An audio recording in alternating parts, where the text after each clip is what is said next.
하나님 하나 보내주시겠다.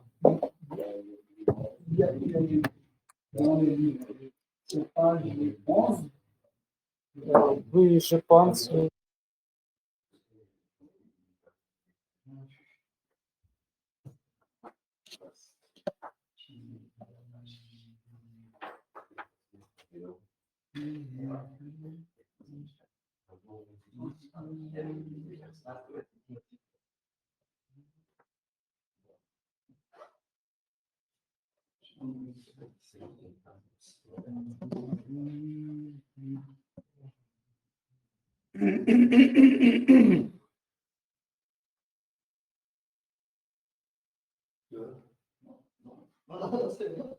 Si, il va bien, il veut bien.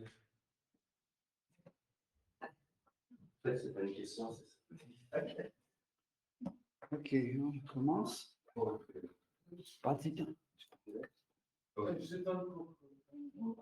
Hein? Ah, ok. Oui.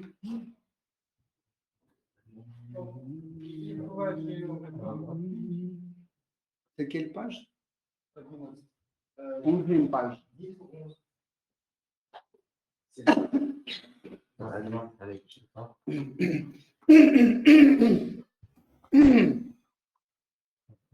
Donc, c'est le mantra par lequel on va commencer.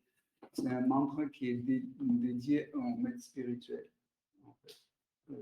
C'est le premier mantra qui est chanté dans la journée. On commence par ça, parce que si on ne rend pas nos hommages à Guru, hein, si on ne le respecte pas, on n'aura jamais son bénédiction.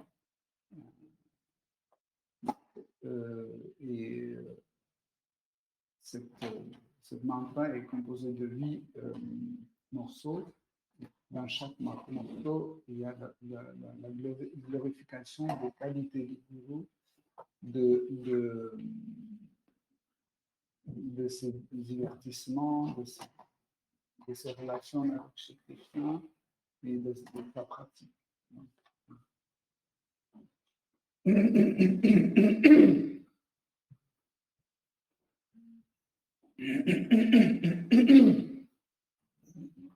Samsardavanalita loka tranaya karunyaganaganatvam samsardavanalita loka tranaya karunyaganaganatvam Tasya kalya nagunarnavasya vande guru shri charanadabindam Tasya kalya nagunarnavasya vande guru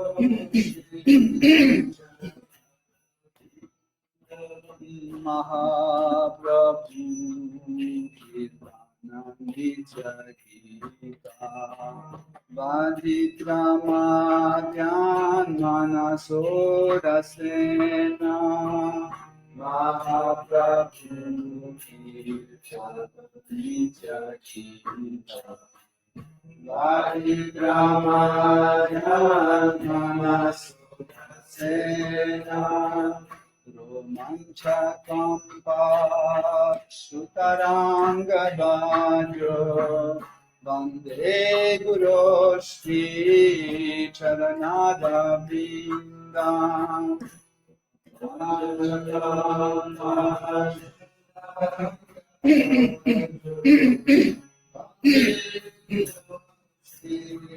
Charanadabindam Vande Guru Shri Charanarvindam Vande Guru Shri Charanarvindam Vande Guru Shri Charanarvindam Vande Guru Shri Charanarvindam Shivirahaya Nityanaya Shingaratan Mandiramatranada Shivirahaya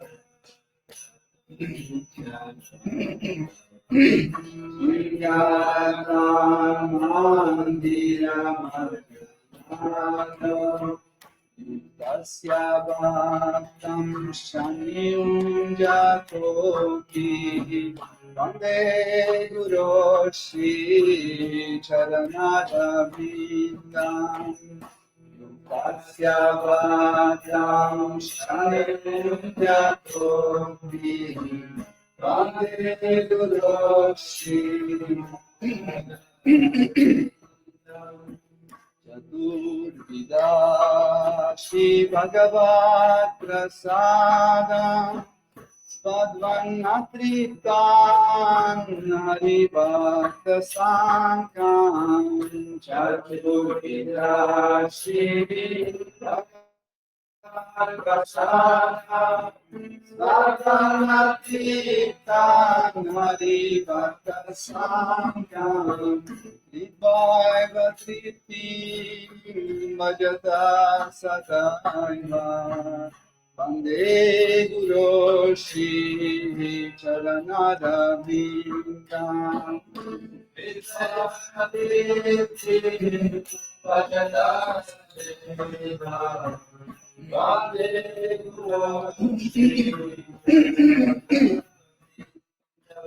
Vande Guru Shri Charanarvindam Vande Guru Shri Charanarvindam Vande Guru Shri Charanarvindam Vande Guru Shri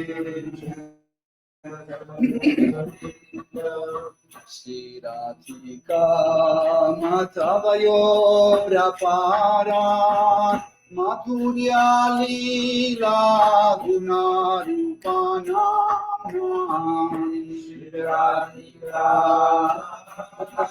Matavayorapara Madhurya Lila Gunarupana Ratikshana Svadanalolupasya Vande Guru Shri Charanarvindam Ratikshana Svadanalolupasya Vande Guru Shri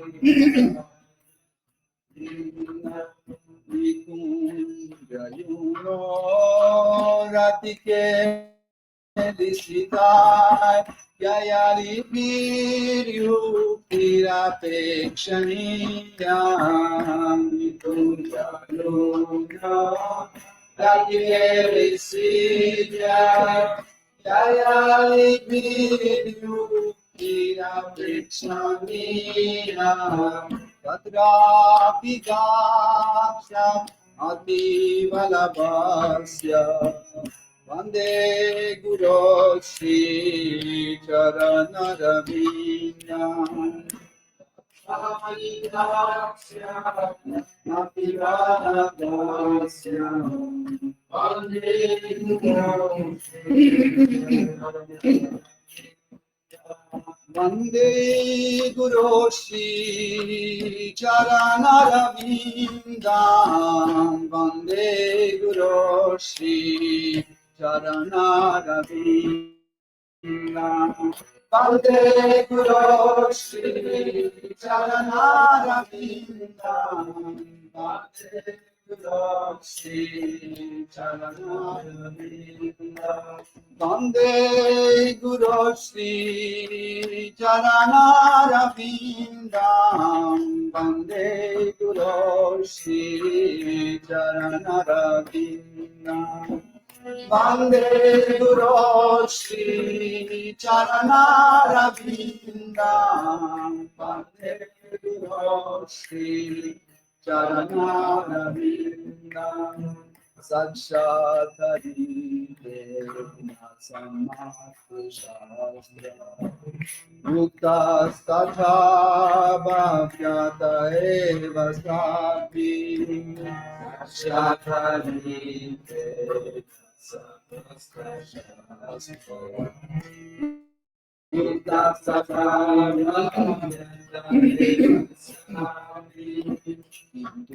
Praporya Priya Eva Tasya Vande Guru Shri Charanarvindam. Praporya Priya Eva Tasya Vande Guru Shri Charanarvindam. Yasya Prasadat Bhagavat Prasadam. Yasya Prasadam Nagati Kutopi. Yasya Prasadat Bhagavat Prasadam. Yasya Prasadam Nagati Kutopi. Dhyayastu Mam Tasyaya Shastri Samtyam. Vande Guru Shri Charanarvindam. Dhyayastu Mam Tasyaya Shastri Samtyam. Vande Guru Vande Guru Shri Charanarvindam. Vande Guru Shri Charanarvindam. Vande Guru Shri Charanarvindam. Vande Guru Shri Charanarvindam. Namo Vishnu Padaya Krishna Prasthaya Bhutale Srimate Bhakti Vedanta Swami Niti Namite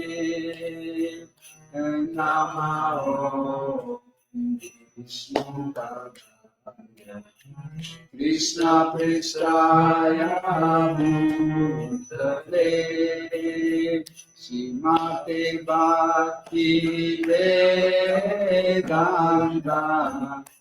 Swami Niti Namite Namaste Saraswati Gauravani Pracharine Nishesha Shunyavani Vaśyatya Vishwata Namaste Saraswati Gauravani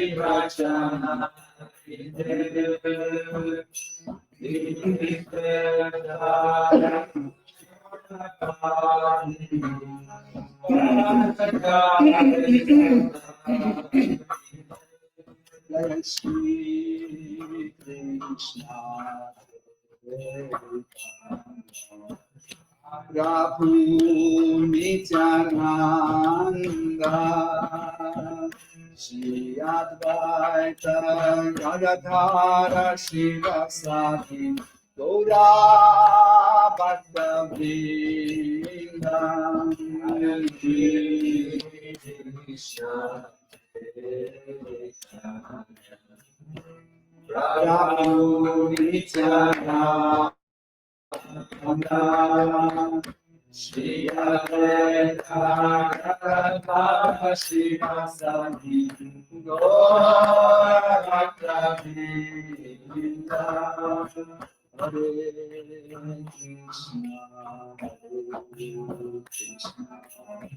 Krishna Krishna Krishna Hare Hare Rama Hare Rama Rama Rama Hare Hare Krishna Hare Krishna Krishna Krishna Hare Hare Hare Rama Hare Rama Rama Hare Krishna Hare Krishna Krishna Krishna Hare Hare Hare Rama Hare Rama Rama Rama Hare Hare Krishna Hare Krishna Krishna Krishna Hare Hare Hare Rama Hare Rama Hare Krishna Hare Krishna Krishna Krishna Hare Hare Hare Rama Hare Rama Rama Rama Hare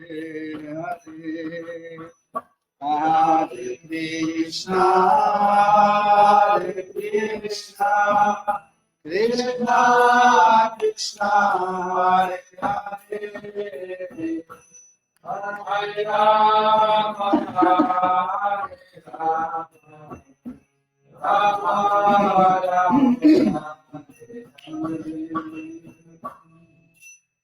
जय जय श्री श्री राधा परिशिष्वर की जय श्री श्री राधा गोविंद की जय श्री श्री लक्ष्मी नरसिंह प्रहलाद महाराज श्री सुदर्शन चक्र की जय जय सीताराम लक्ष्मण हनुमान भरत शत्रुघ्न योद्धदान की जय श्री श्री निताय सच्ची सुता अद्वैत चिरंधर शिवासदि गौर भक्तवृंद की जय श्री गौरांग निताय गोसाई की जय श्री श्री गौर निताय की जय तुलसी महारानी भक्ति देवी की जय श्री जगन्नाथ श्री बलदेव श्रीमती सुभद्रा देवी की जय श्री जगन्नाथ स्वामी की जय श्री सरस्वती देवी की जय श्री गुरु परंपरा की जय श्रील प्रभुपाद पतित पावन की जय दूध लाओ देवी साम हरे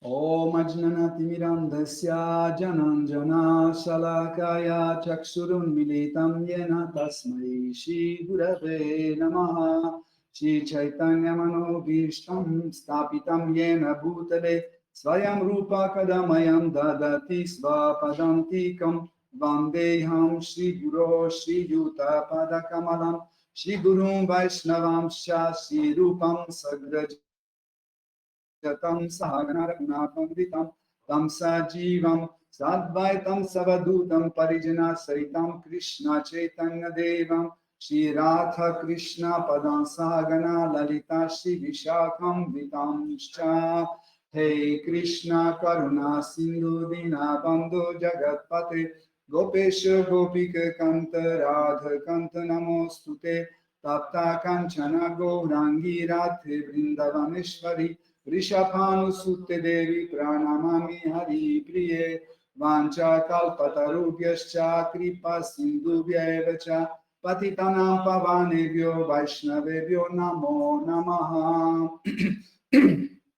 Nama Om Vishnu Padaya Krishna Prishtaya Bhutale Shrimate Bhakti Vedanta Swami Niti Namine Namaste Sarasvate Deve Gauravani Pracharine Nirvishesha Shunyavadi Paschatya Shataime, Jai Shri Krishna Chaitanya Prabhu Nityananda, Shri Advaita Gadadhara Shivasadi Gaura Bhakta Vrinda, Hare Krishna, Krishna Krishna, Hare Hare, Hare Rama, Ram Rama, Hare Hare, Hare Nama, Hare Nama, Eva Kevalam, Kalo Nasteva, Nasteva Gatiranyataha. Om Namo Bhagavate Vasudevaya. Om Namo Bhagavate Vasudevaya. Om Namo Bhagavate Vasudevaya. Om Namo Bhagavate Vasudevaya. Om Namo Bhagavate Vasudevaya. Om Namo Bhagavate Vasudevaya. Hare Krishna, cher Devo. Nous continuons à étudier Srimad Bhagavatam. Ton prénom? Yeah, Parla. yeah, Ja. yeah. Kiara. Ok, Hare Krishna, Kiara. Bienvenue à Yoga Lyrique. Est-ce que tu as déjà eu l'occasion d'étudier Srimad Bhagavatam? Ok. Donc, dans Srimad Bhagavatam, nous sommes dans l'épisode de Maharaja Bharata, qui était le fils aîné de Rishabhadev, de la personne suprême. Donc, nous pouvons comprendre que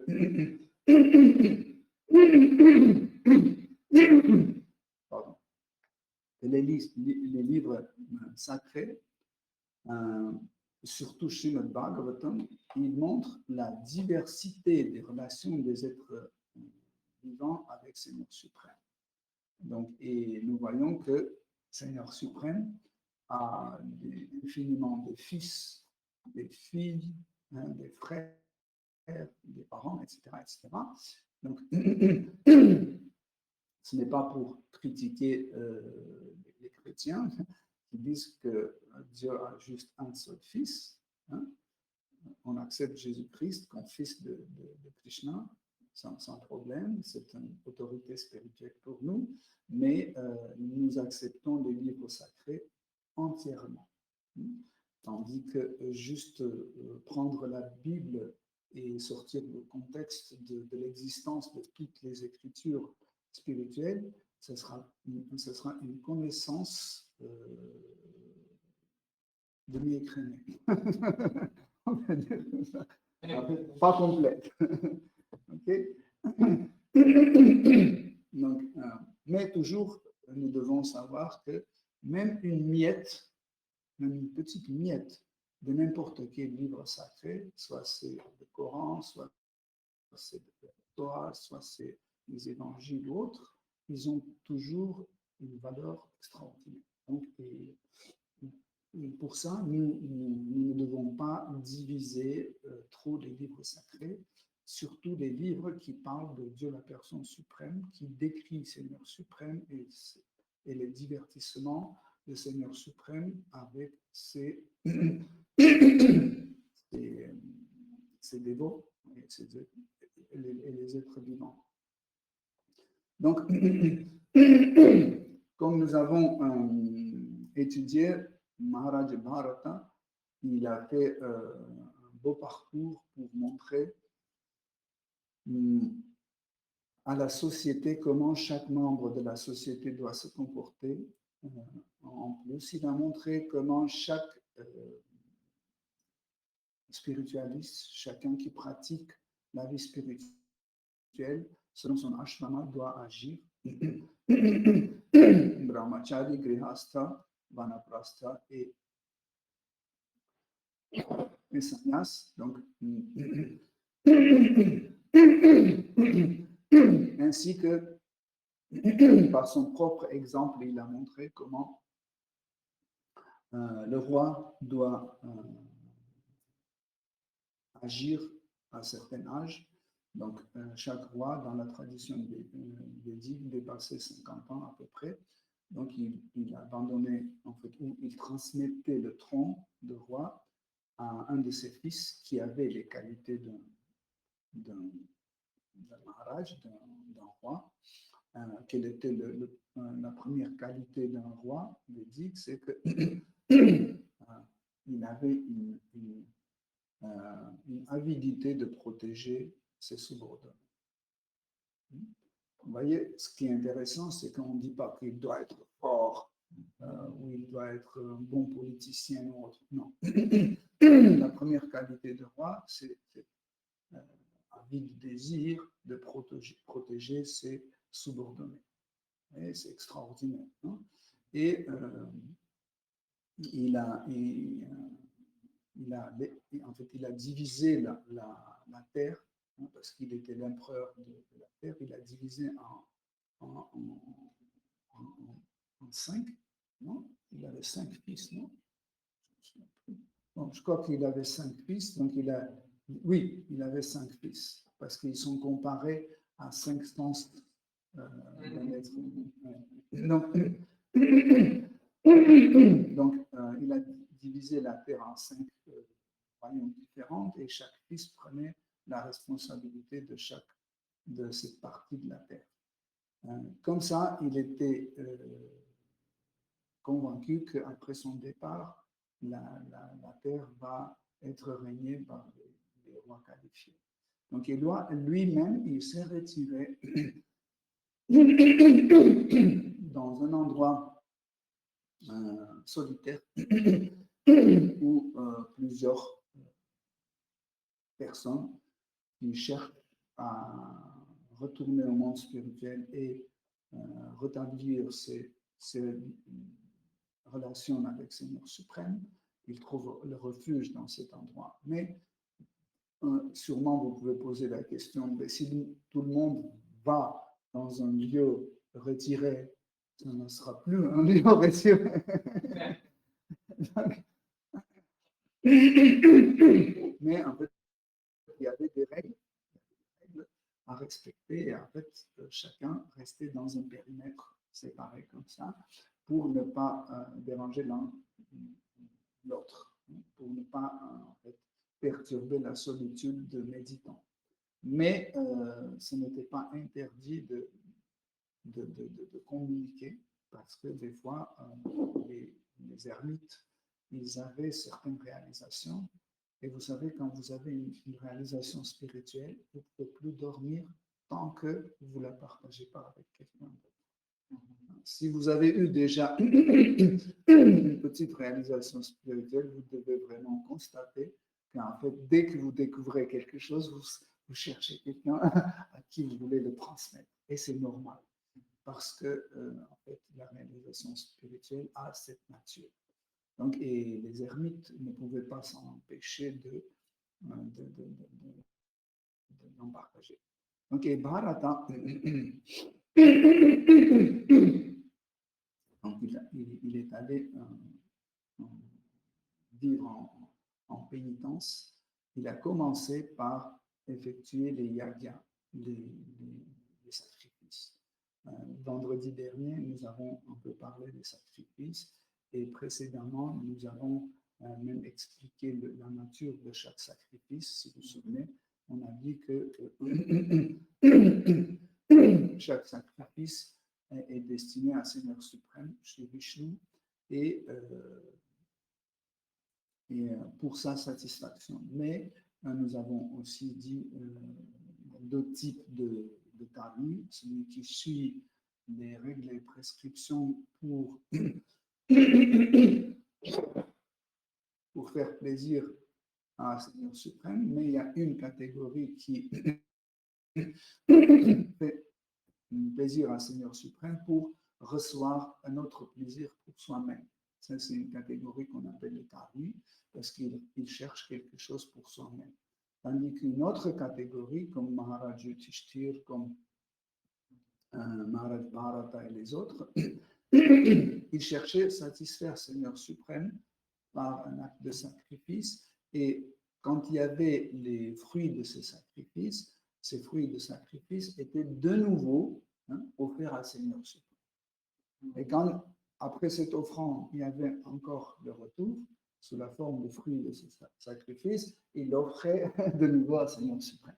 Donc, ça, c'est en fait ces deux activités qu'on a dit, en réalité, ça se sépare. Et donc, si le premier, c'est dans le karma kanda, où on les appelle les karmis, celui qui cherche à recevoir quelque chose pour soi-même, tandis que le deuxième cas, ce sont les bhaktas, parce qu'ils ne veulent rien d'autre. Il y a une catégorie qui pense que si je reçois le fruit de mon sacrifice et je offre à quelqu'un d'autre, par exemple aux membres de ma famille, etc., donc ce n'est pas un acte égoïste, etc. Non, c'est classé dans la catégorie de premier type de gens qui font le sacrifice parce que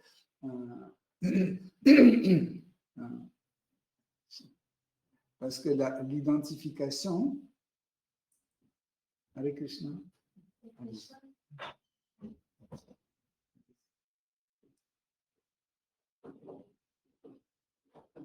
Vous pouvez laisser vos chaussures, s'il vous plaît.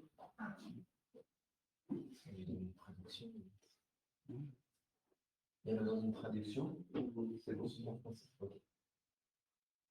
Ok. Donc, parce que, en fait,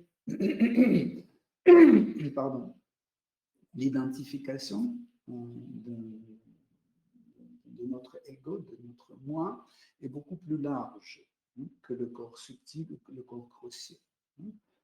Ça ne s'arrête pas avec le corps grossier. Nous pensons que voilà, ce corps, c'est moi, etc. Mais ça va beaucoup plus loin. Par exemple, ce téléphone est à moi. Donc, ça fait partie de moi. Donc, le téléphone, c'est une partie de mon identité. Ma voiture, les membres de ma famille, etc., etc. Donc, tout cela, en fait, forme mon moi, mon ego, donc, et ma maison, ma patrie, etc. Donc, ça devient énorme. Et si, par exemple, je reçois un sacrifice de la part de Seigneur suprême, après le sacrifice, je reçois des fruits de ce sacrifice. Moi-même, je ne les consomme pas, mais je les offre aux membres de ma famille, de ma patrie, etc. Donc, quand même, c'est comme si j'offre à moi-même. Donc, mais les Vaishnavas, les dévots du Seigneur suprême, quand ils reçoivent en fait, les résultats de sacrifice, ils le voient comme un prasad, pas comme un bhoga. Quelle est la différence entre prasad et bhoga? Bhoga, c'est la chose de laquelle on jouit. C'est pour notre jouissance. Et tandis que le prasad, c'est la miséricorde du Seigneur suprême. Vous pouvez dire, bon, nous aussi, on peut jouir de la miséricorde du Seigneur suprême. Non, en fait, quand on reçoit le prasad, de la miséricorde de Krishna, on ne jouit pas en l'honneur. Même si on mange, par exemple, on reçoit une assiette de prasad, du riz, de sabji, etc., on ne mange pas, même si on met dans la bouche et on commence à mâcher, etc., c'est qu'on le honore. C'est une forme d'adoration de Seigneur suprême. C'est pour ça que quand à midi, on va s'arrêter pour recevoir et honorer le prasad, une assiette de nourriture goûtée par Shri Krishna, en fait, c'est une forme d'adoration. Quand on prend, on commence à manger, c'est aussi une forme d'adoration. Donc, on revient à notre verset. Donc, aujourd'hui, on va étudier 5e chant, 7e chapitre à partir de verset 8. Evam varshayuta sahasra paryanta vasita karma nirvana vasaro dhibhutyamanam sva tanaye poriktam pitri paitamaham yathadayam vithadyasvayam sakala sampam niketat niketat Pulahashramam pravavrajam Traduction. Le destin avait fixé le temps pendant lequel Maharaj Bharata devait jouir de l'opulence matérielle à 1000 fois 10 000 ans. Ce temps révolu, il se retira de la vie familiale et répartit entre ses fils les richesses qu'il avait reçues de ses ancêtres. Il quitta alors le foyer paternel, demeure de toutes les prospérités, et partit pour Pula Ashram, situé à Hardwar, là où l'on peut se procurer les Shalagalam Shila, tenant apporté par sa délivrance Bhaktivedanta Swami Prabhupada. Selon la loi du Dayabhak, lorsqu'on hérite d'une propriété, on doit ensuite la transmettre à la génération suivante, ce que fit Bharat Maharaj. Il jouit d'abord du patrimoine paternel pendant 10 millions d'années, puis, au moment de se retirer, il divisa ses biens entre ses fils avant de partir pour Pulahashram. Merci.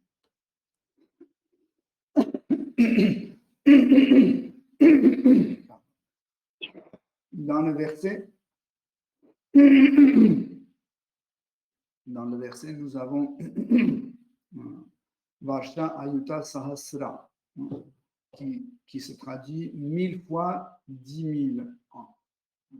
Donc, en fait, vous savez qu'on a quatre yugas, 4 états. Donc, en Satya Yuga, les hommes vivaient jusqu'à 100 000 ans. En Treta Yuga, on vivait 10 000 ans. En Dvapara Yuga, 1000 ans. Et en Kali Yuga, on vit jusqu'à 100 ans. Dans l'époque actuelle, on vit à peu près 100 ans. Donc, et après, de nouveau, Satya Yuga commence et ça se répète comme ça. Mais selon la traduction de Srila Prabhupada, il s'agit de 10 millions d'années. On peut dire, mais aucun yuga ne peut pas ni durer tant, ni offrir une vie comme ça. Mais il faut bien comprendre parce qu'en général, le mot Sahasrara se traduit comme 1000, mais ça se traduit aussi comme très longtemps. Dans plusieurs versets de Srimad Bhagavatam, vous pouvez trouver les mots où on dit un chiffre précis, 100 ou 200, ou je ne sais pas, 1000, 10 000, 1 million, etc. Mais c'est dans le sens qu'il y en a beaucoup, beaucoup, beaucoup. Okay? Comme par exemple, quand on dit Vrindavan, Vrindavan, donc Van veut dire une forêt. Vrinda veut dire million. Mais ça ne veut pas dire qu'à Vrindavan, vous allez avoir pile poil 1 million de forêts. Pas plus, pas moins, non. Dans ce contexte, Vrindavan veut dire qu'il y a infiniment, ou beaucoup, beaucoup. Okay? Donc, pour ça que ça ne vous étonne pas, vous dire, mais je ne crois pas, n'est pas compétent, pourquoi être traduit comme ça? Vous voyez, c'est une traduction complètement correcte. Hein? Ou par exemple, quand on dit des milliers d'années, c'est pas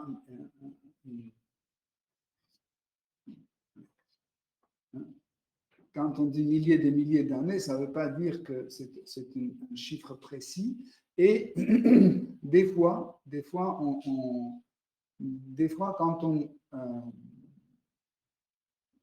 on dit un mot comme ça, par exemple 1 million, 10 000, etc., des fois, c'est que juste, ou on ne veut pas préciser c'est combien d'années écoulées, ou combien de choses il y avait, on ne veut pas, ou tout simplement, ça n'a aucune importance. Okay?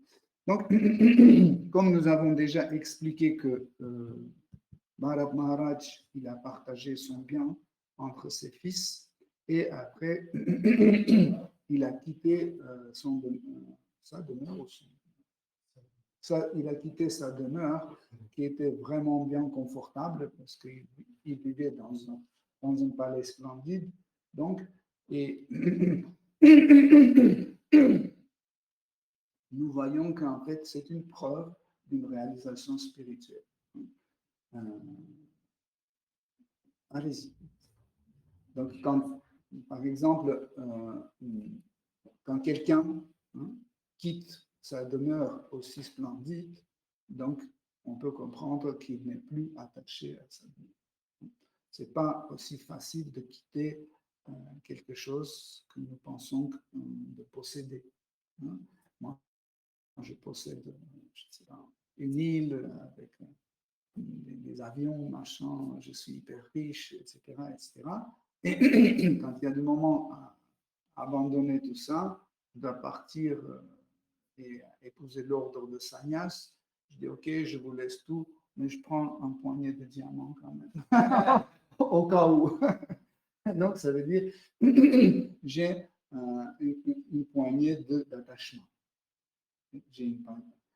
Et nous le sentons chaque fois dans nos prières, quand on prie, quand on rentre dans la méditation, on veut s'abandonner à Krishna, petit à petit, on voit qu'on se détache de différentes choses, mais après, il y a un truc qui sort, il dit, tu dois te détacher de moi aussi. On dit, attends, il sort de nous, tu dois te détacher de moi aussi. Non, attends, plus tard.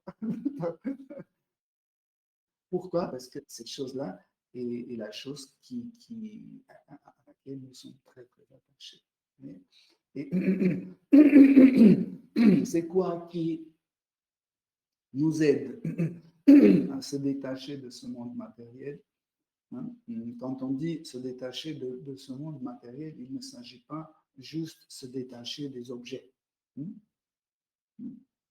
de se détacher de ma maison, de ma voiture, de mon argent, etc. Nous avons d'autres types d'attachements aussi. Par exemple, un attachement pour notre activité. Par exemple, je suis un écrivain et je suis très attaché à cette activité. Pourquoi? Parce que écrire, ça me fait plaisir. Et surtout quand les autres lisent et disent oh, ton livre, ton dernier livre était super, etc. Ça fait énormément plaisir. Je gratifie mon essence, en fait, mon ego, mon intellect, etc. Donc, ça, c'est aussi une forme d'attachement, d'activité. Mais aussi, il y a un autre type d'attachement, c'est le concept de posséder des choses. Parce que je n'arrive pas à accepter que rien ne m'appartient. Vous voyez la nuance? Parce que si vous vous souvenez, quand on avait l'apparition de Shiva Manadev, on a dit que dans l'histoire, à la fin de l'histoire, la femme de Bali Maharaj, Vindhya Bali, elle a dit à Seigneur Vamanadev, elle a dit que nous pensons que nous possédons quelque chose dans ce monde matériel. C'est pour ça que nous pensons qu'on peut offrir quelque chose à quelqu'un. Donc, si je décide d'offrir mon téléphone à Adar, je dois penser que ce n'est pas le mien que je lui offre. Dit Krishna, ton téléphone, je vais donner à Adar parce qu'il en a besoin pour faire son service dévotionnel. Excuse-moi, je l'offre. Ça sera plus correct. Mais quand je dis, tiens, c'est mon téléphone, mais je te l'offre. Mais je ne le possède pas parce que tout appartient à Seigneur suprême. Donc, je ne peux pas offrir quelque chose à quelqu'un. Donc, quand ce concept est assimilé par nous, que tout appartient à Seigneur suprême, on a pratiquement réduit à 90% tous nos attachements. Et 10% d'autres attachements, c'est des attachements de diverses sortes difficiles, comme l'attachement à une idée précise de de l'existence de la vérité absolue. Donc, en général, nous parlons de trois types de possibilités de comprendre ou réaliser la vérité absolue. Comme le Brahman impersonnel, c'est l'aspect de la vérité absolue qu'on appelle Brahman impersonnel ou tout court Brahman. Donc, ça, c'est un aspect où le Seigneur suprême médite sur ses propres qualités,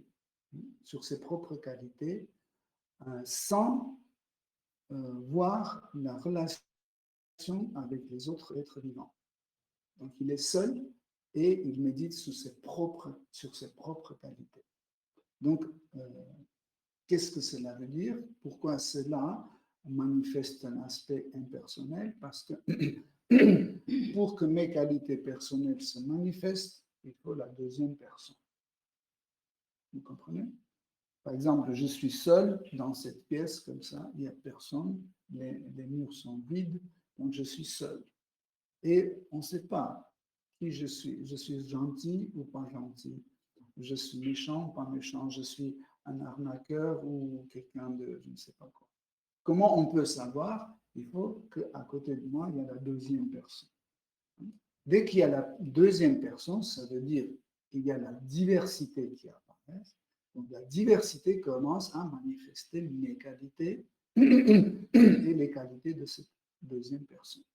Donc, mais si je n'entends pas cette personne qui se trouve à côté, si je ne le vois pas, je ne touche pas, etc., j'ai aucun contact, même si la personne est à côté de moi, je me sens seul. Vous voyez? Ça, c'est en fait pourquoi la vérité absolue peut se manifester sous la forme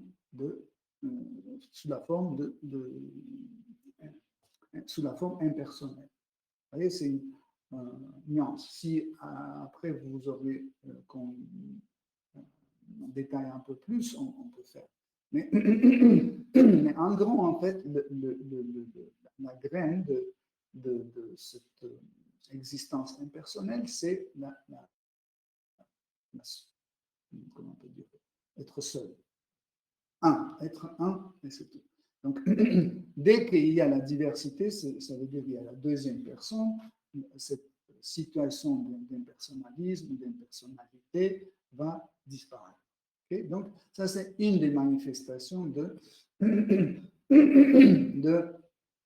la vérité absolue. La deuxième, c'est ce qu'on appelle une manifestation intermédiaire, c'est le paramatma. Para veut dire suprême ou supérieur. Atma veut dire l'âme. Le mot Atma aussi, on peut traduire comme un élément. Un élément. Donc, ça veut dire c'est l'âme suprême, Paramatma, qui se trouve partout dans ce monde, y compris chaque atome, chaque cœur d'un être vivant. Ça veut dire le Paramatma est lié à tous nos sens. Par exemple, si je touche ce verre et je sens le froid, ça veut dire que c'est immédiatement la même chose est ressentie par Paramatma.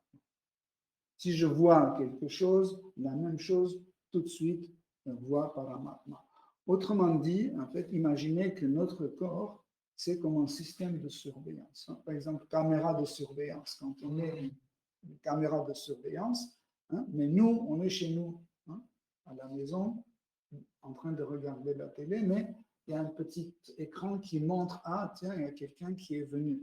Nous ne sommes pas là, et ce n'est pas nos yeux directs qui voient, mais il y a les yeux intermédiaires.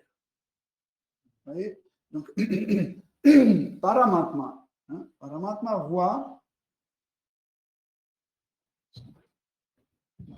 voit les choses à travers nos yeux. Donc, il se sert de nos sens comme des caméras de surveillance. Vous comprenez? Ok. Donc, soit c'est le toucher, soit c'est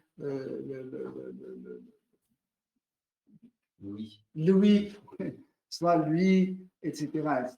Donc, en temps réel, paramatma sans.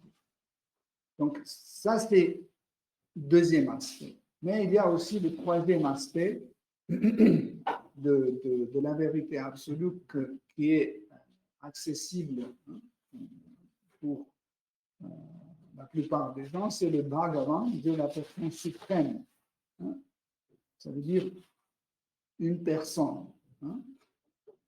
Parce que souvent, le mot Dieu n'est pas bien compris et bien interprété parce que nous pensons que Dieu ne peut pas avoir l'image, Dieu ne peut pas parler, Dieu ne peut pas manger, etc., etc. Dieu ne peut pas avoir une femme. Mais justement, ça, c'est un de ces aspects. Mais il y a beaucoup, infiniment d'aspects parce que la vérité absolue est infinie. Donc, ces aspects sont infinis aussi. Je vais juste citer quelques d'autres aspects de la vérité absolue, comme par exemple le murti.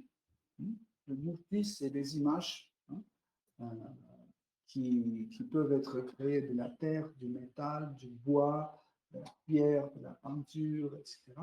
Donc, cette image, en fait, le Seigneur suprême n'est pas juste une sculpture, ce n'est pas juste une présentation de Seigneur suprême, comme certaines pensent, que certaines personnes pensent, ils disent, ah, ça c'est la représentation de Dieu. Ce n'est pas la représentation de Dieu, c'est la présence de Dieu. Okay? Dieu, en fait, est présent à travers cette forme. Comme par exemple, on peut se parler avec le téléphone, avec une caméra vidéo. Est-ce que vous me voyez sur votre écran? Ce n'est pas ma représentation, c'est moi. Vous comprenez? Parce que tout ce que je dis, vous entendez. Tout ce que je fais, vous voyez. Vous comprenez? C'est pour ça que ce n'est pas une représentation, c'est la présence. Donc ici, c'est la présence de Seigneur Jagannath. Comment Jagannath entre dans une forme? Donc, Seigneur Jagannath, le Seigneur suprême, rentre et il reste présent dans la forme de Murti. Le mot Murti veut dire ce qui a pris la forme. Le mot Murti, ce qui a pris la forme, et Krishna prend cette forme, il rentre dans cette forme par la dévotion de celui qui l'adore. Celui qui fait cette adoration avec l'amour et dévotion, en fait, cet amour inspire Krishna de se manifester et rester présent. Donc, si quelqu'un a invité Seigneur suprême, le Seigneur suprême est installé dans le Murti, tous les autres qui n'ont pas le même amour et dévotion peuvent sentir la présence du Seigneur suprême dans ce Murti. Donc ça, c'est une des manifestations de la vérité absolue. Donc la vérité absolue peut aussi se manifester sous son nom, sous ses qualités. Il y a infiniment de types de manifestations de la vérité absolue. En fait, tout cela, je vous ai expliqué parce que j'ai dit qu'il y a encore 10% des choses qui sont difficiles à comprendre. Pourquoi? Ce sont des attachements. En fait, cet attachement, c'est que quand nous pensons que la vérité absolue peut exister seulement sous la forme d'un Brahman impersonnel. Et c'est tout. Tout le reste, c'est inventé ou c'est notre fantaisie. Ou je pense que Dieu peut exister seulement sous la forme de Murti et pas comme Paramatma dans notre cœur, pas comme Brahman impersonnel, etc., etc. Ça, en fait, c'est un attachement à un mauvais concept qui freine notre avancement spirituel. Vous voyez la petite nuance qui est très, très importante. Donc, au fur et à mesure de notre avancement spirituel, de notre progrès spirituel, nous commençons à se détacher des choses qui en fait freinent notre progrès spirituel. Nous ne pouvons pas faire tout cela juste par notre propre effort.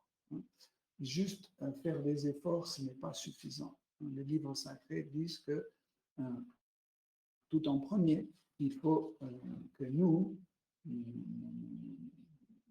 recevons la miséricorde de Seigneur suprême ou de son représentant, le gourou.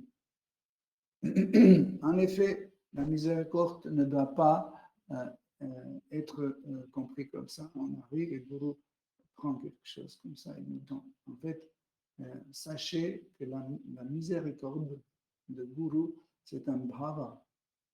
C'est un bhava qui est transmis de cœur à cœur. Si gourou n'a pas de ce bhava, il n'a rien à transmettre.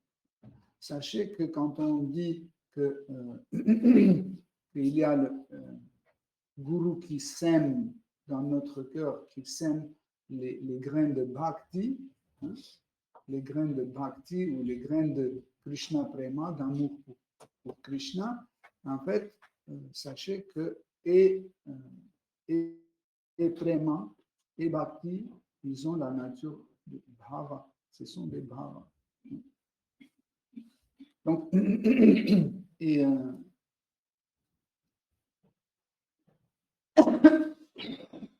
Bharat Maharaj, il a eu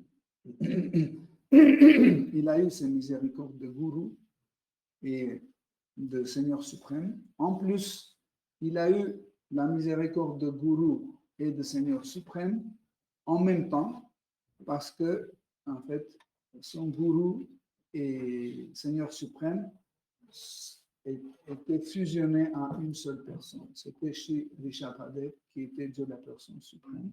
Et en même temps, il était Guru. Si vous vous souvenez, avant partir et vivre en Avadhuta, Seigneur Rishabhadev a donné l'enseignement à ses 100 fils, dont le aîné était Bharata. Okay? Donc, ça veut dire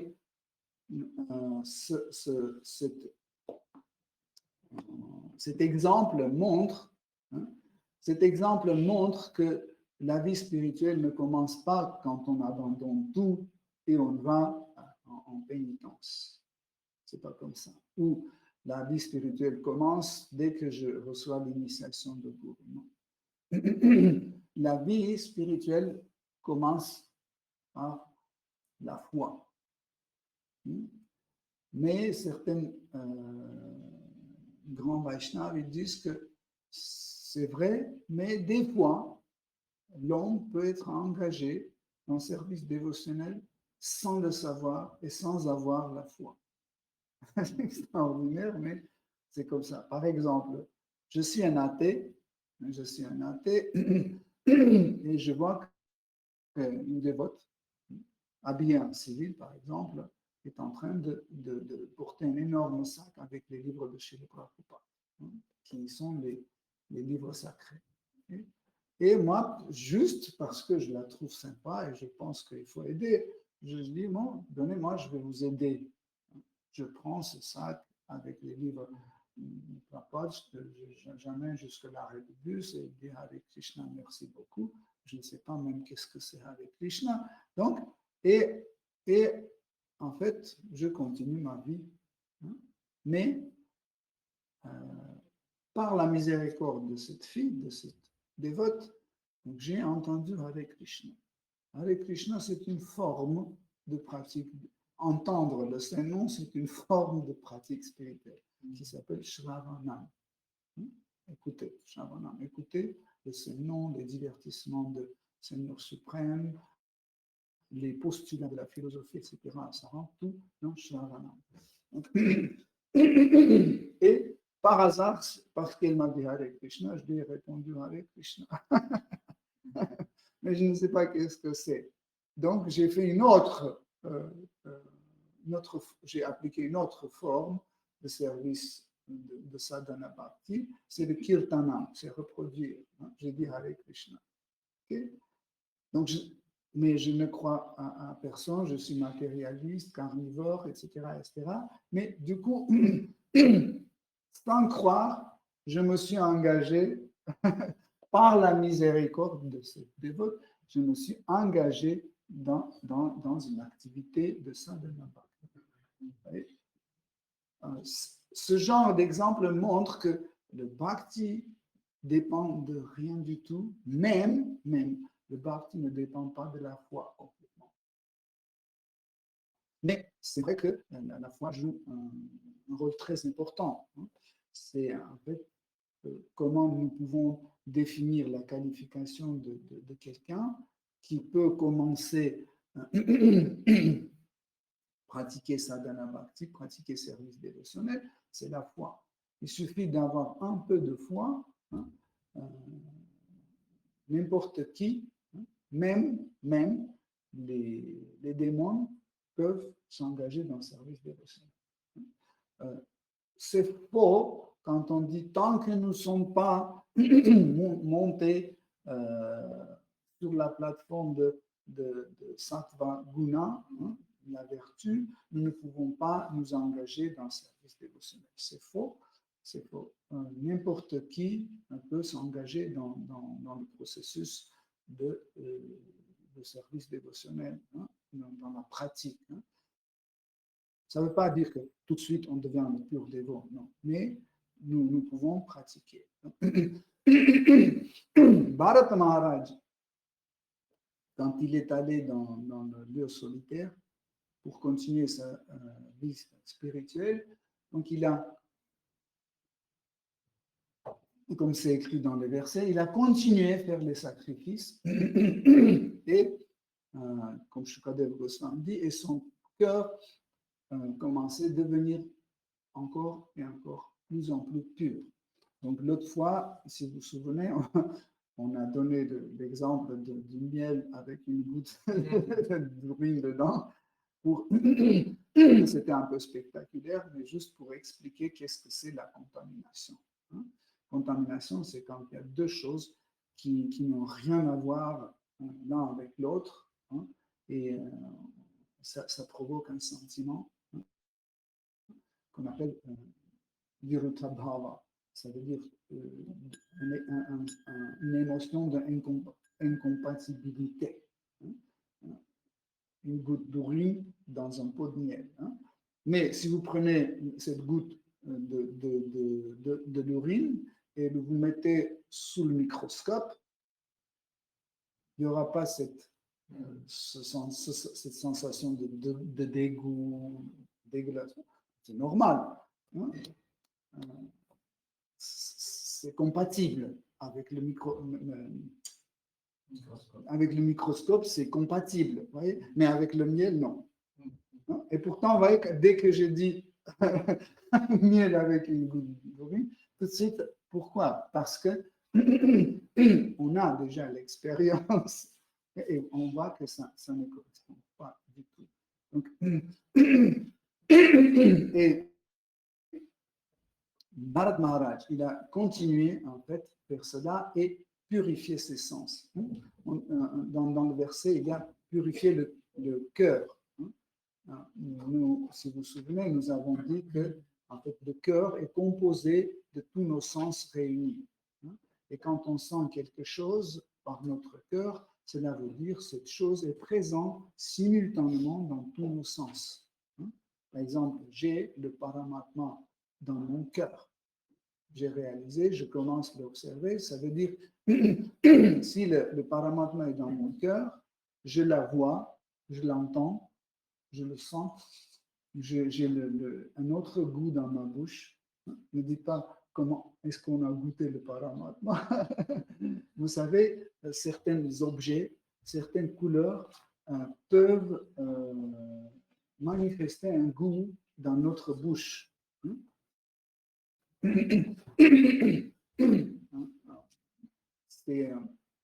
C'est difficile à croire, mais c'est un phénomène extraordinaire que une couleur ou je ne sais pas, un événement peut provoquer une sensation dans la bouche. Et donc, quand dans les versets précédents, c'était dit que Bharat Maharaj a purifié son cœur, ça veut dire qu'aucun de ses sens ne voyait plus des choses matérielles ou n'avait plus de désir à voir comme objet spirituel, objet de sens, quelque chose de matériel. Ou encore mieux, parce que Shukadev Goswami explique qu'en parallèle, il s'abandonnait plus en plus à Seigneur suprême, chez Krishna, et petit à petit, il a commencé à s'éloigner de pratiques de sacrifice. Et dans les versets suivants, vous allez voir que Shukadeva Goswami décrit que le cœur de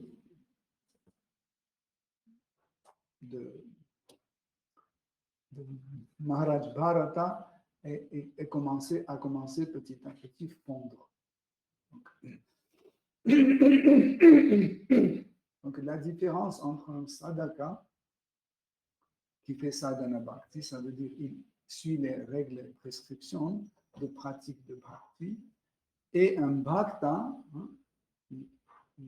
par exemple un bhavuka bhakta, la différence c'est que le cœur devient plus doux.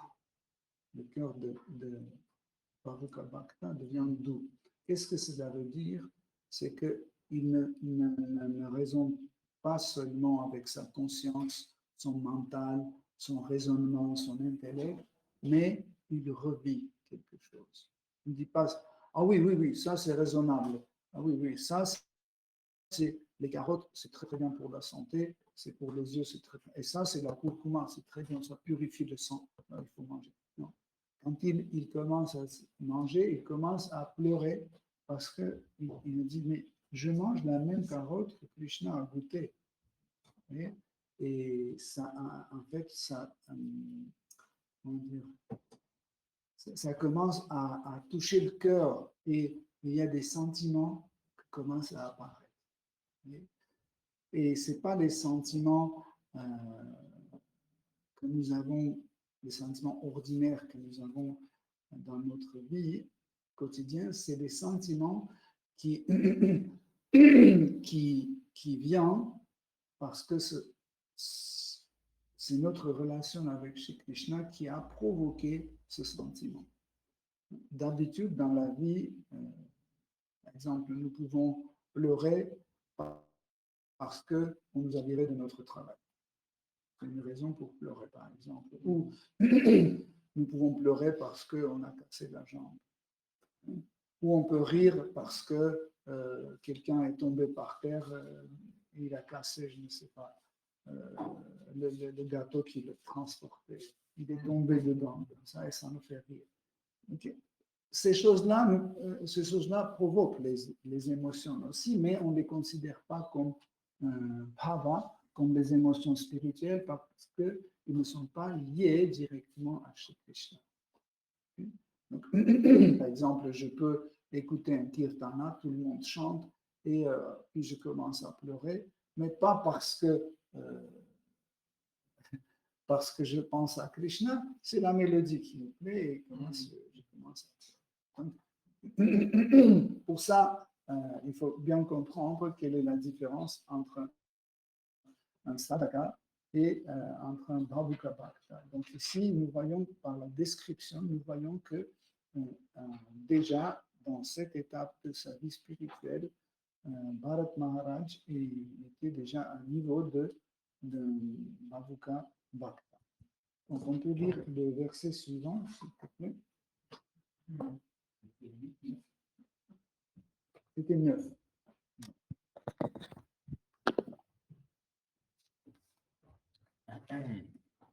À Pulahashrama, le Seigneur souverain, Shihari, débordant d'affection divine pour son dévot, lui devient visible et répond ainsi à ses désirs. Suivant. Verset 10. À Pulahashrama se trouve le Gandaki, la meilleure de toutes les rivières.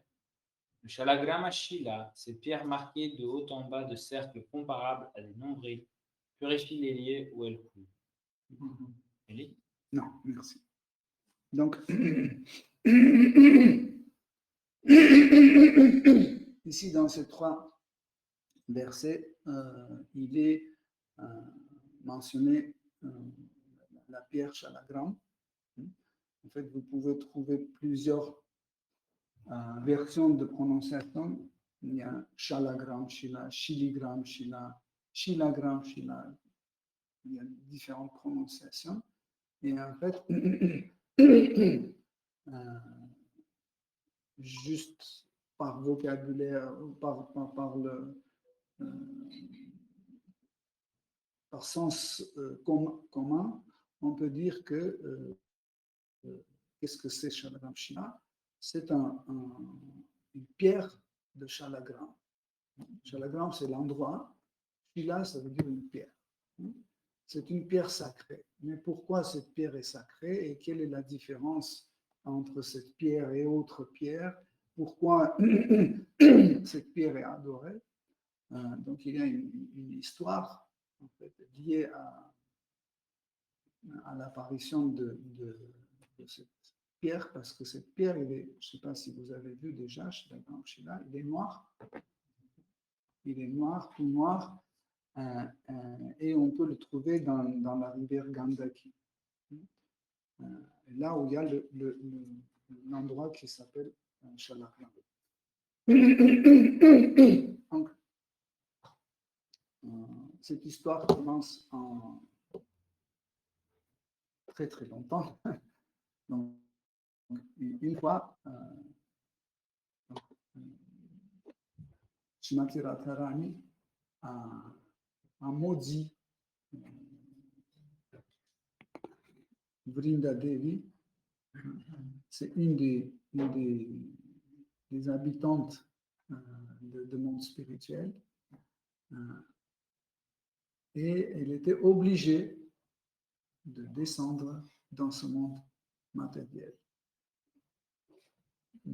Mais aussi, Shrimati Radharani a maudit un des amis de Krishna qui s'appelle Sudam.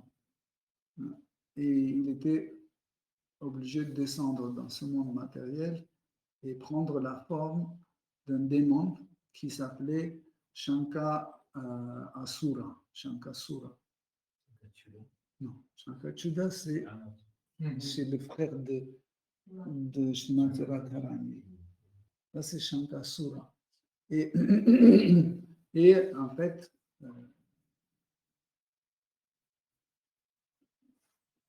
Vrinda Devi est devenue la femme de ce démon Shankasura.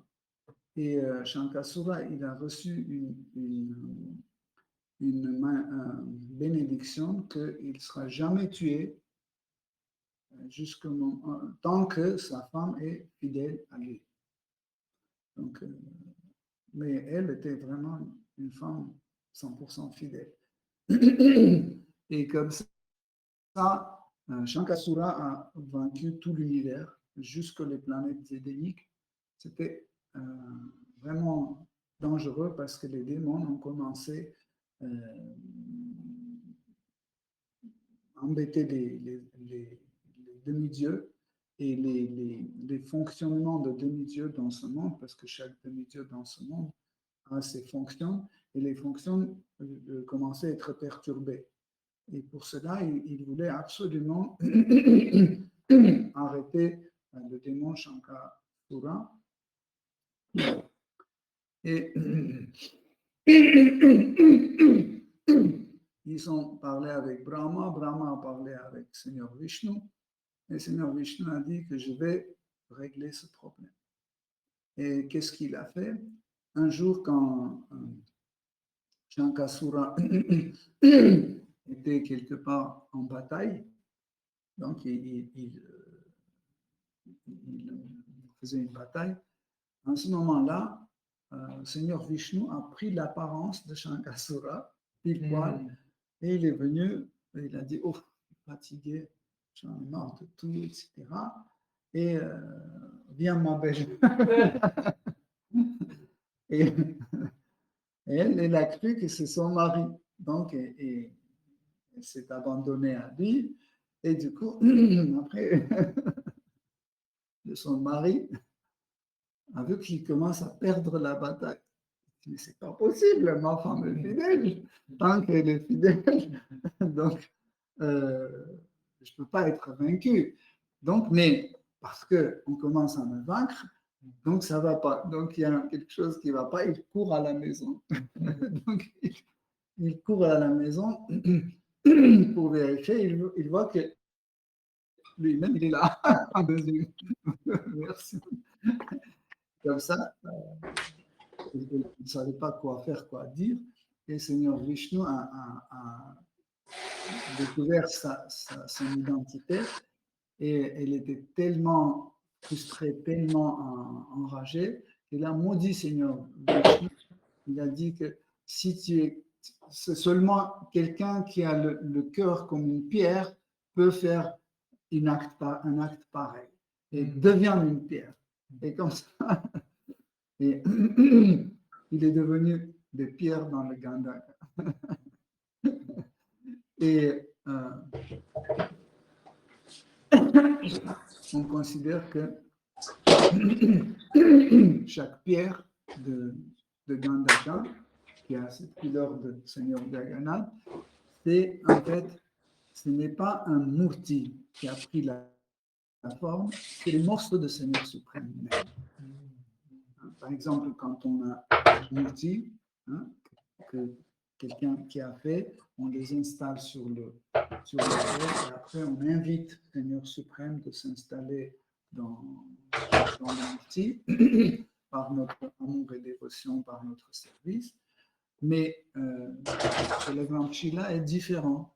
Dès que vous le récupérez de Gandhaka, le Seigneur est dedans parce que c'est le Seigneur même. C'est la partie du Seigneur même. C'est assez particulier. C'est assez particulier. Donc, et on dit que si quelqu'un fait le service à cette forme de chez la Grande Shila, les autres formes sont servies. Et nous pouvons comprendre que Bharat Maharaj, il s'est trouvé dans un endroit paisible, dans un endroit où comme c'était décrit, que le Seigneur suprême apparaît devant son dévot sous la forme que son dévot veut voir. En réalité, il existe un seul Seigneur, une seule vérité absolue. Mais, parce que nous sommes tous différents, donc, à chaque être vivant, il y a un seul Seigneur suprême qui est différent de tous les autres. Ça peut sembler un peu bizarre, mais ce n'est pas bizarre parce que nous ne pouvons pas retrouver la vérité absolue objective. Ça n'existe pas. Pourquoi? Parce que nous sommes pas objectifs, nous sommes une personnalité, et chacun a sa perception de la réalité. Vous voyez? C'est pour ça, avoir un Dieu objectif, impossible. Même Jagannath qui est derrière moi, vous êtes une vingtaine de personnes ici, je suis sûr, certain, convaincu que chacun voit à sa façon. Pourquoi? Parce que notre récepteur est différent du récepteur de quelqu'un d'autre. Et chacun a ses propres relations avec le Seigneur suprême.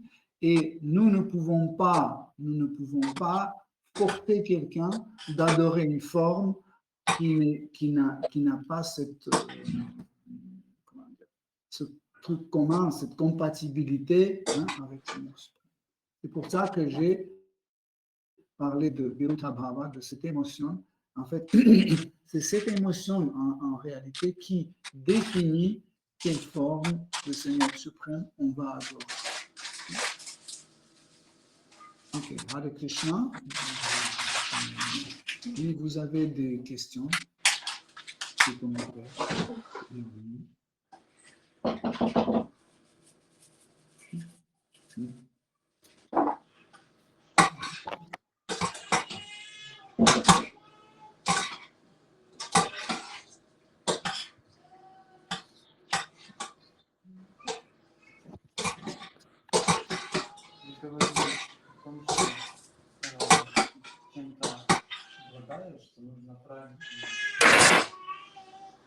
Vous avez dit qu'on possède quelque chose et c'est pas la vérité, ce n'est pas comme ça. On possède rien. La question est quand on possède une chose et on comprend que tout appartient à Krishna.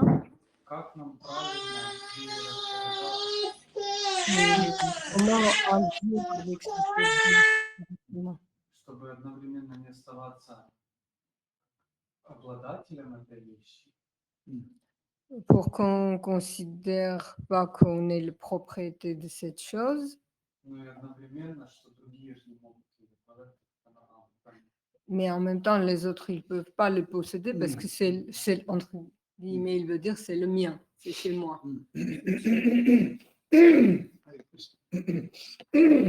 Imaginez que je travaille banque, société générale. Et je suis leurs employés. Et j'ai l'accès à l'argent de Société Générale. Okay? Des millions, d'un compte à l'autre, etc. Okay? Mais ce n'est pas mon argent, c'est l'argent de Société Générale, de la banque. Okay? Donc, mais ça ne veut pas dire que si cet argent que je manipule chaque jour est tellement proche et dépend de moi, et par exemple, sur ce compte, il y a 200 000, c'est moi qui ai transmis. Sur l'autre compte, il y a 2 millions, c'est moi qui ai transmis. Quand on pense que, c'est pour ça que j'ai donné cette subtilité de chose, c'est que pas seulement que je possède des objets, je pense que je suis aussi le propriétaire, je suis le propriétaire de...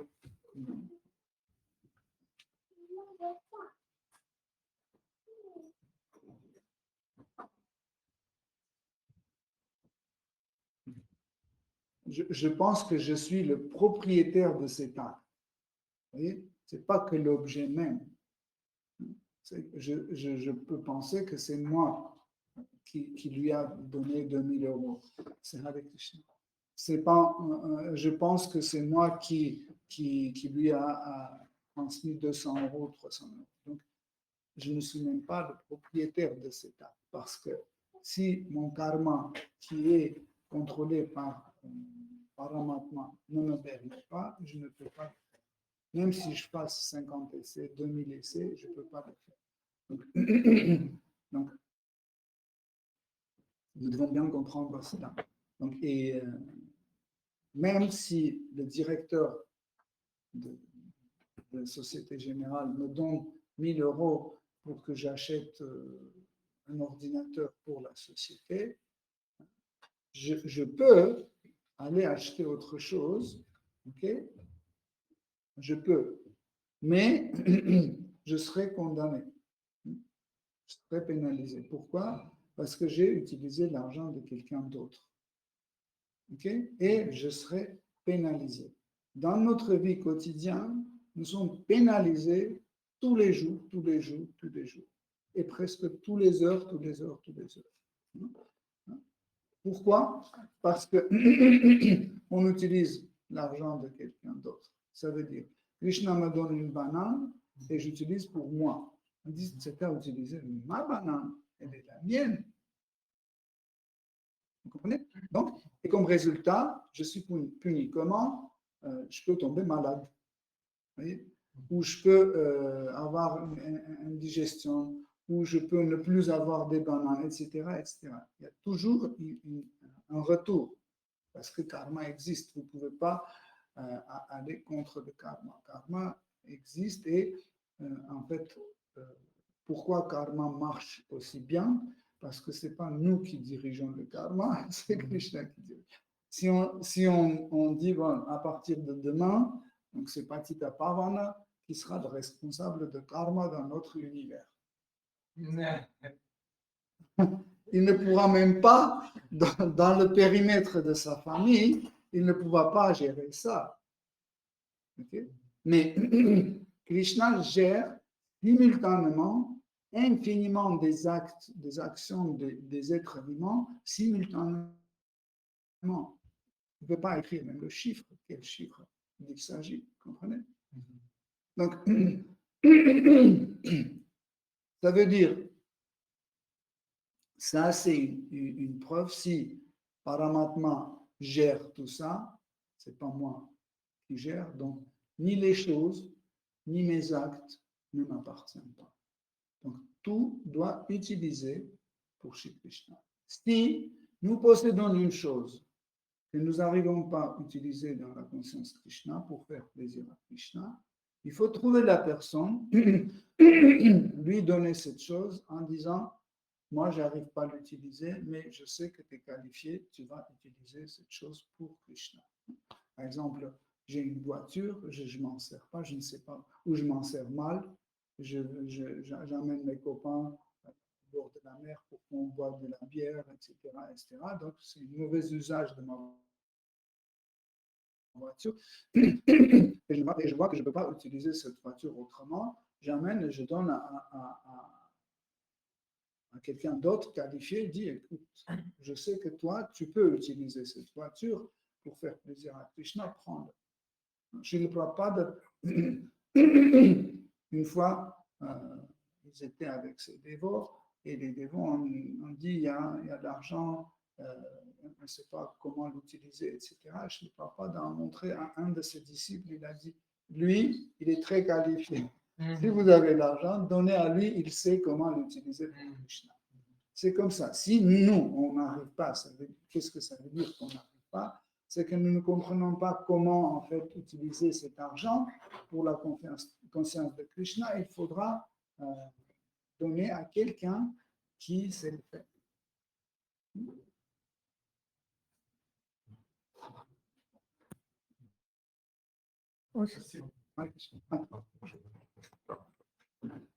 Merci beaucoup pour la classe. Et vous avez mentionné le lien entre plusieurs impressions de plusieurs sens, comme par exemple, couleur peut évoquer un certain goût.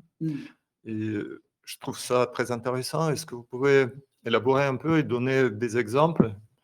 Et surtout, ce qui m'intéresse, est-ce que c'est objectif ou c'est subjectif? Est-ce que c'est chacun qui peut dire, voilà, le rouge, pour moi, c'était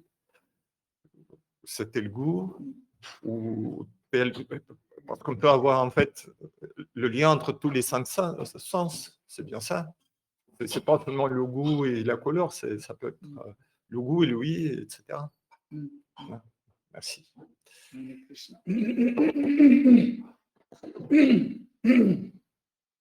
Donc, quand on dit par exemple objectif, parce qu'on a dit il y a des choses objectives ou des choses subjectives, donc c'est pas à 100%. Pourquoi? Parce que on peut être d'accord sur certaines choses. Par exemple, on peut dire une chose qui peut nous sembler objective. Par exemple, nous sommes à Paris. Est-ce que quelqu'un n'est pas d'accord? On peut dire, c'est passé, donc ça c'est objectif.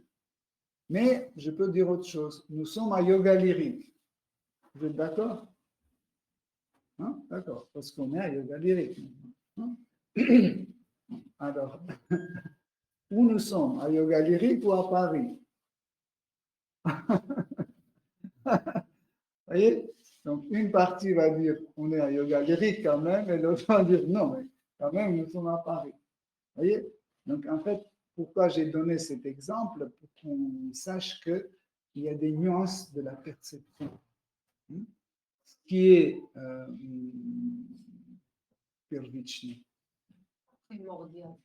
primordial pour nous ou secondaire.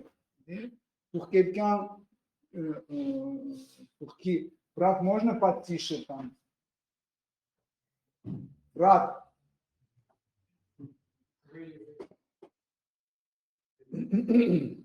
Donc, nous pouvons en fait comprendre cette nuance, c'est que si yoga lyrique est plus important, ou ce qui se passe à yoga lyrique est plus important pour moi, donc je pense que je suis à yoga lyrique. Mais si le phénomène d'être à Paris est plus important que être à yoga lyrique, parce que yoga lyrique c'est une obligation, je viens de temps en temps, mais je m'en fiche, etc. Donc je vais penser que je suis à Paris. Donc vous voyez, en fait ça c'est la qualité de l'intellect. En fait, quand nous enregistrons dans notre intellect, nous enregistrons des choses, des vastus, nous enregistrons avec un certain degré de valorisation de cet objet. Donc, par exemple, l'eau froide, j'enregistre dans mon intellect avec un sentiment que c'est dangereux. Pourquoi? Parce qu'aujourd'hui, je suis malade et quand je touche froid, ça me fait pas plaisir. Ça s'enregistre. Okay? Mais demain, quand je ne suis plus malade, de nouveau, quand je vois ça, tout de suite, mon intellect ramène cette émotion. Okay? Alors, souvent, les gens pensent que l'intellect enregistre des choses d'une façon très logique, sec, c'est juste une information. Hein? C'est pas comme ça. Il y a toujours le côté émotionnel qui est enregistré avec. Hein? Il n'y a pas un objet qui n'est pas enregistré avec son côté émotionnel. Hein? Vous comprenez, quand je dis émotionnel, ça veut dire comment je la valorise, hein? Quelle importance a cet objet pour moi, etc. Pour cette raison, en fait, la pratique de la conscience de Krishna, en général, pratique de la spiritualité, compte cette nuance que nous remplaçons, en fait, chaque concept de chaque chose par une nouvelle approche. Par exemple, la viande. Avant de commencer la vie spirituelle, la viande était classée parmi les meilleurs plats désirés.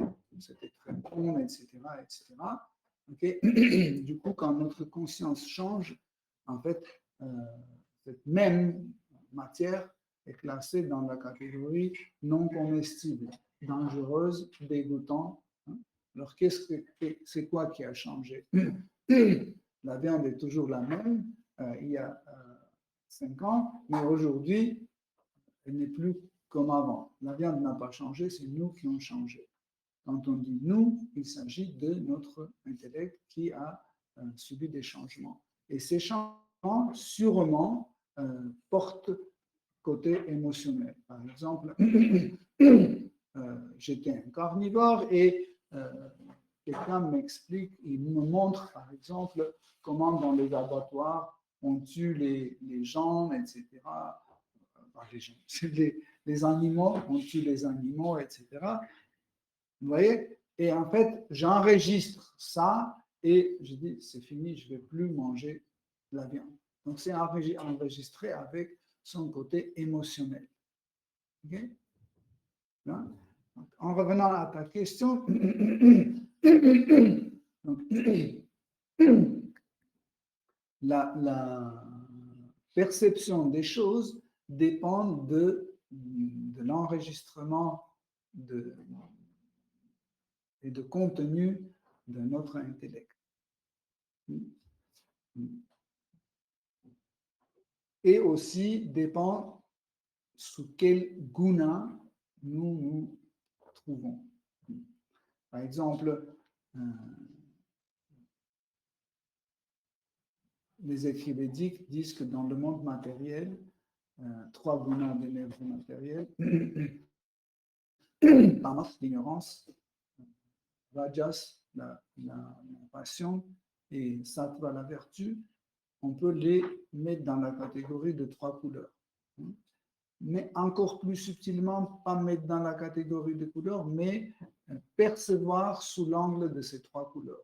Sattva, la vertu à travers le jaune, rajas à travers la passion à travers le rouge, et l'ignorance, tamas à travers le bleu. Donc, qu'est-ce que cela veut dire? Comment je vais voir les couleurs? Comment je vais les percevoir? Donc, selon les gunas qui agissent sur moi. Dans la Bhagavad Gita, Krishna dit que ces 3 modes d'influence, Rajas, Tamas et Sattva, sont présents partout dans ce monde matériel et ils agissent, ils influencent tout. Le temps, la santé, la création, la nourriture, le sommeil, tout est influencé par ces 3 choses-là. Et Krishna dit que ils sont toujours en compétition. Qu'est-ce que ça veut dire? C'est que des fois, on a plus de rajas, moins sattva et encore moins de tamas. Des fois, le contraire. On a plus de tamas, moins de sattva, moins de rajas. Par exemple, comment ça peut changer? Je dois faire un trajet de Paris jusqu'au aéroport de Beauvais. Et ça fait 1h30 de trajet dans le bus. Bon, je suis très enthousiaste. J'ai lu le verset de la Bhagavad Gita, c'était super. Je m'assois en plein sattva guna, en pleine vertu, près de la fenêtre, et le bus démarre. Au bout de 10 minutes, le soleil commence à chauffer. Moi, je résiste, mais petit à petit, le tamas, ça c'est le tamas. Ça commence à m'endormir. Et le sommeil, c'est le tamas. Petit à petit. Donc, tout à l'heure, sattva était là, tamas était là. Et du coup, tamas est monté et le sattva est pas.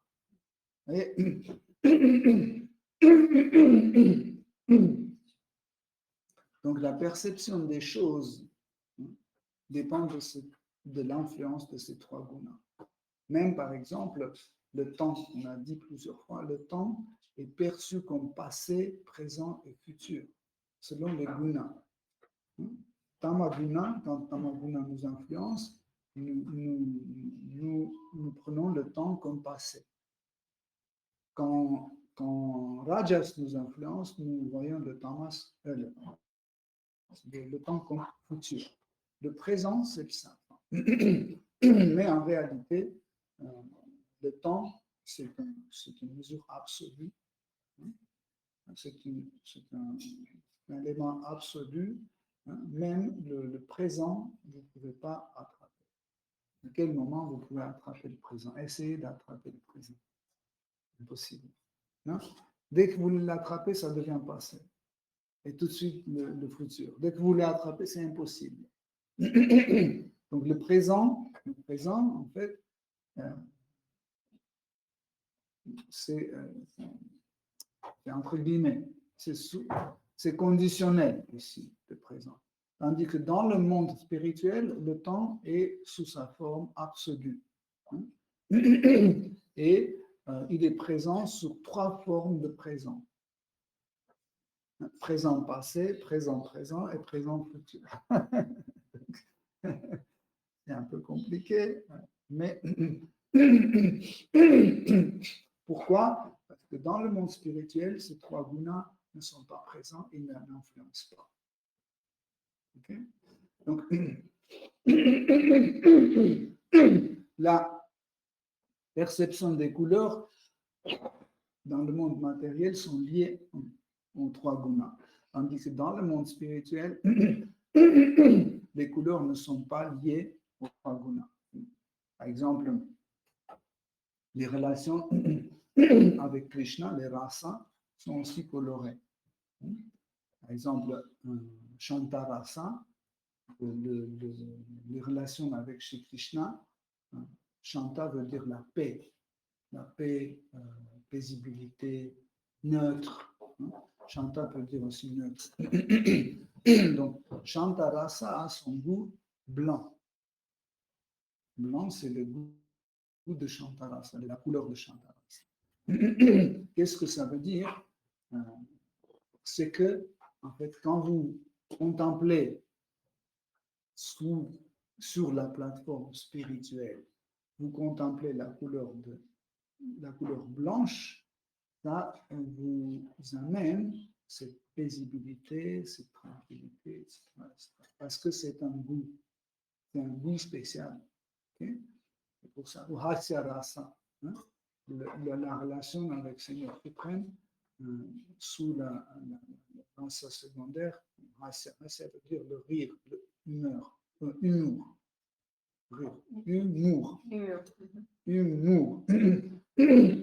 Okay? Il est de la couleur jaune. Okay? Mais c'est le goût, en fait, c'est le goût. Parce que le goût, nous ne comprenons pas.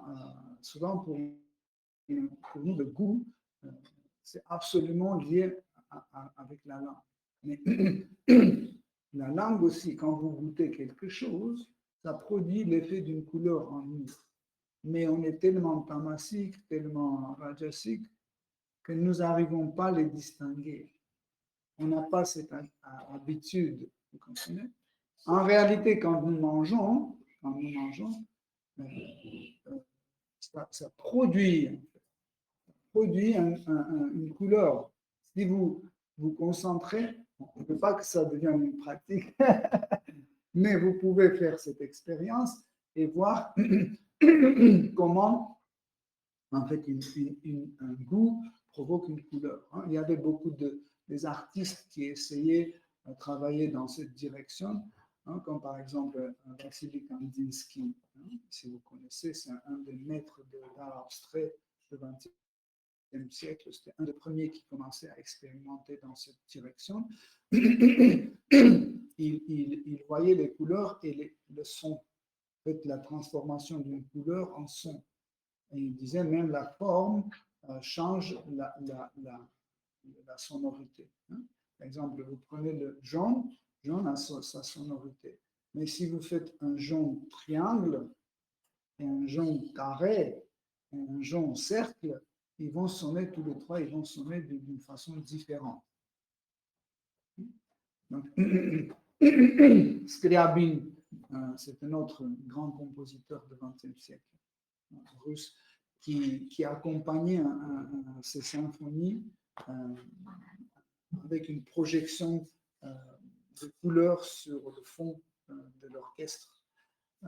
Et pourquoi il voulait absolument pratiquer ça? Parce qu'il voyait qu'en fait, la musique est toujours colorée.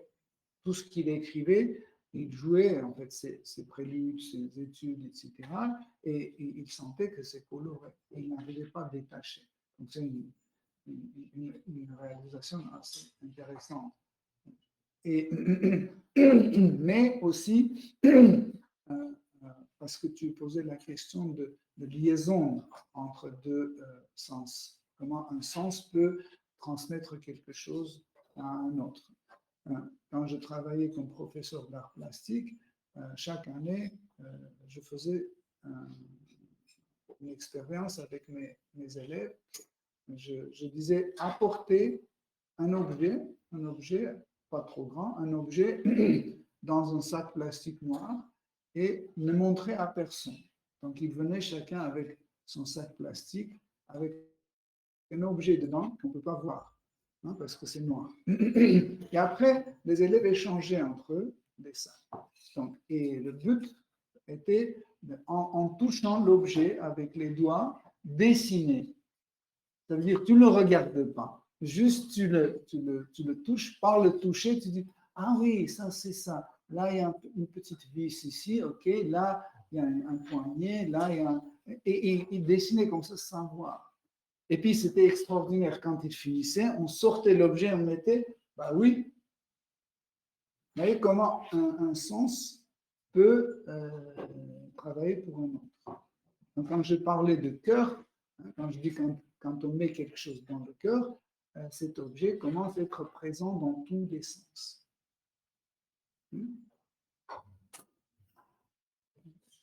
En fait, c'est un domaine assez intéressant,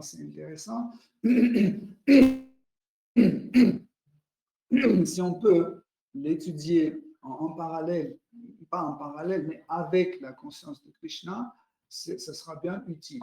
Mais si on commence à juste étudier ça sans la conscience Krishna, juste parce que c'est intéressant comme sujet, etc., nous pouvons dévier et aller très loin. Et c'est les grands bhaktas, dans une bhakta, ils disent l'étude de matériel très important.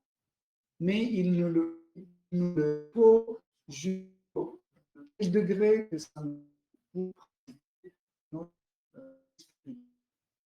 si pour plus ça sinon le monde matériel il est vraiment il a des choses intéressantes la théorie je me et j'ai découvert en fait que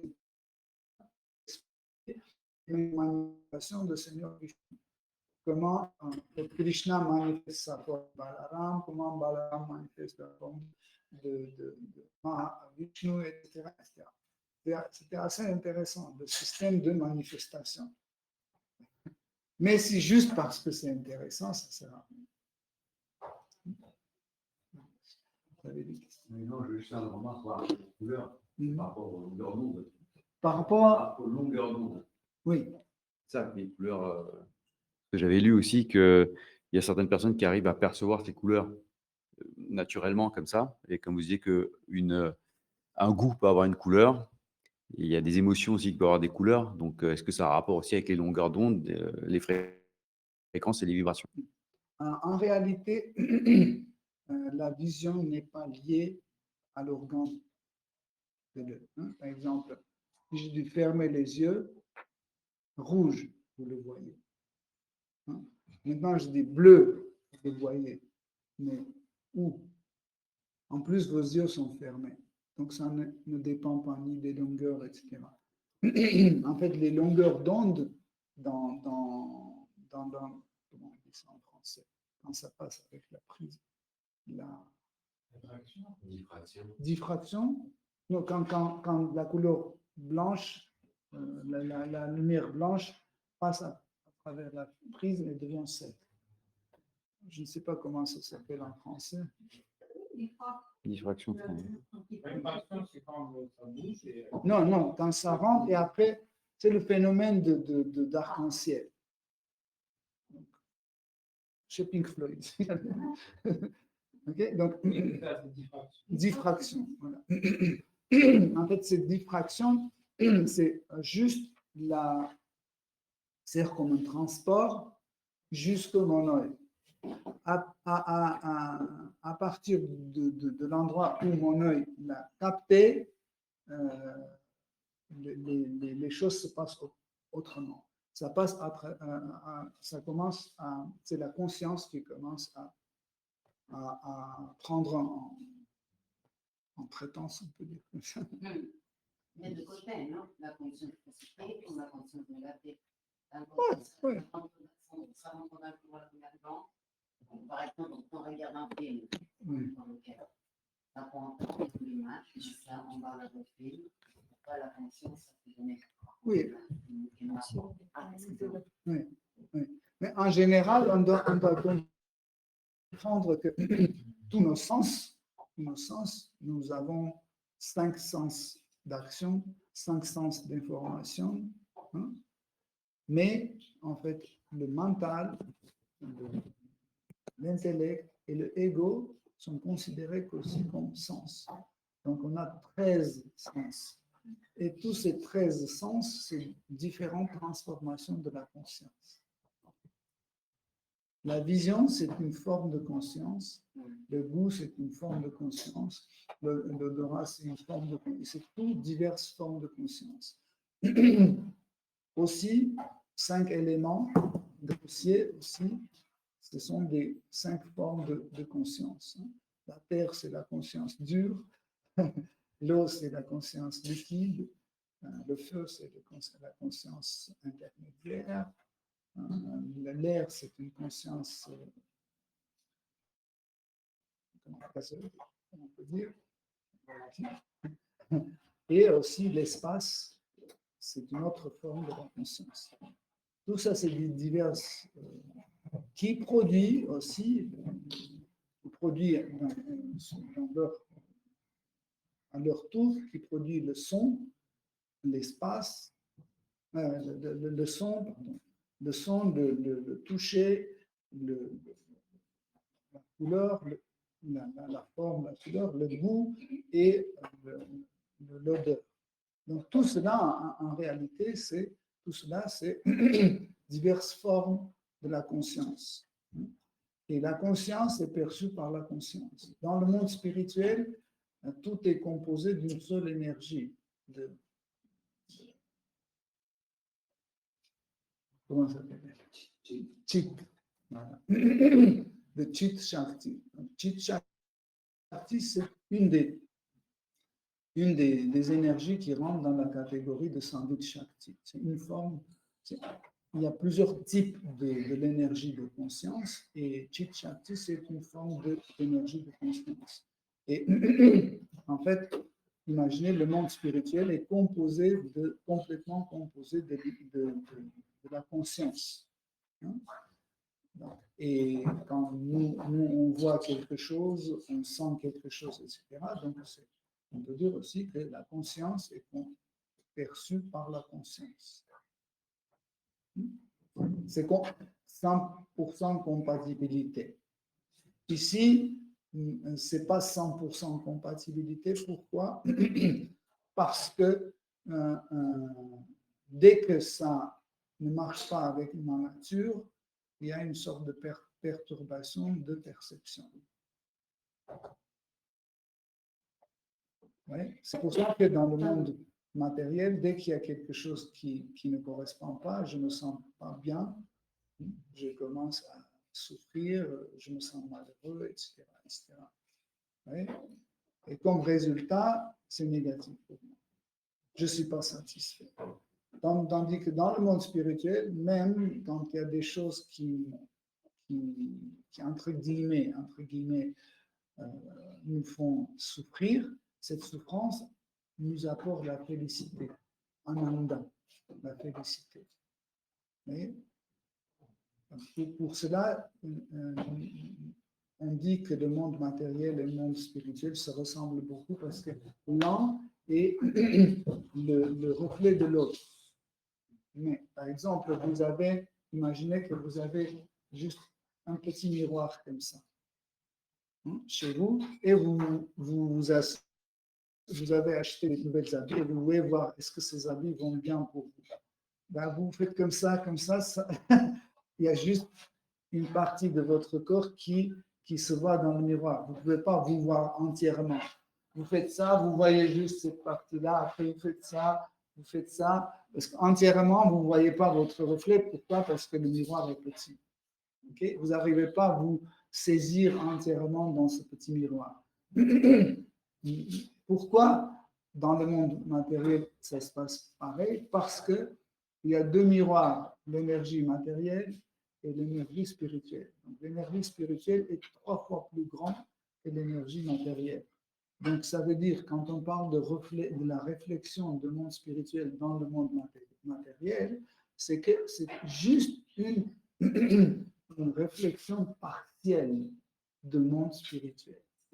Si le monde spirituel se reflétait dans le monde matériel à 100%, il disparaîtrait. Il n'y aurait plus de différence entre les deux.